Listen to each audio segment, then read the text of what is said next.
Hello everyone, welcome to our channel. ఈ వీడియోలో మనం chicken curry with bagara rice ఎలా చేయాలో చూద్దాం. మీలో ఎంతమందికి కాంబినేషన్ అంటే ఇష్టమో కామెంట్ చేయండి. Audio Jungle.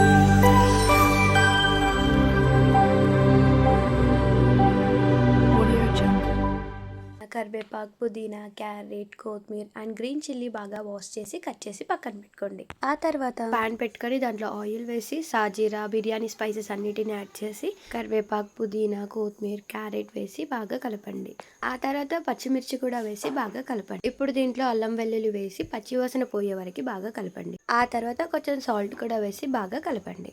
ఇప్పుడు కొన్ని వాటర్ వేయండి. సపోజ్ మనం 1 గ్లాస్ రైస్ పెడితే 1.5 గ్లాస్ వాటర్ పోస్తాం కదా, కానీ ఇప్పుడు 1 గ్లాస్ వాటర్ రైస్లో వేసి 1/2 గ్లాస్ వాటర్ దీంట్లో వేయండి. ఇప్పుడు ఈ వాటర్ రైస్లో వేసి మధ్య మధ్యలో కలుపుతూ మంచిగా కుక్ చేసుకోండి. ఇప్పుడు చికెన్ మ్యారినేషన్ ఎలా చేయాలో చూద్దాం. ముందుగా చికెన్ని బాగా వాష్ చేసుకొని పెట్టుకోండి.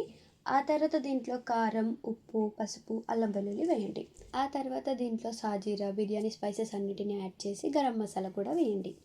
చికెన్లోకి కావాల్సినంత పెరుగు యాడ్ చేసి మంచిగా కలిపి ఒక 2 to 3 hours అలా పక్కకు పెట్టండి. ఒకవేళ మీకు టైం లేకపోతే ఒక 30 minutes అలా ఫ్రిడ్జ్లో పెడితే సరిపోతుంది. ఇప్పుడు చికెన్ కర్రీ కోసం వెజిటేబుల్స్ కట్ చేసుకోండి. నేనైతే ఆనియన్స్ అండ్ టొమాటోస్ కట్ చేసుకుంటున్నాను. ఒకవేళ మీరు కావాలంటే గ్రీన్ చిల్లీ కూడా యాడ్ చేయొచ్చు. చాలామంది చికెన్లోకి టొమాటోస్ యాడ్ చేయరు కదా, కానీ యాడ్ చేసినా కూడా మంచి టేస్ట్ వస్తుంది. థిక్ గ్రేవీ కూడా ఉంటుంది. మీకు ఒకవేళ గ్రేవీ కూడా ఇష్టమైతే టొమాటోస్ యాడ్ చేయండి, మంచి టేస్ట్ వస్తుంది.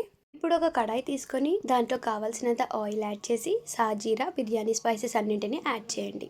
కాసేపు వీటిని బాగా వేయించి ఆనియన్స్, కరివేపాకు, పుదీనా, కొత్తిమీర అన్నీ యాడ్ చేసి బాగా కలపండి.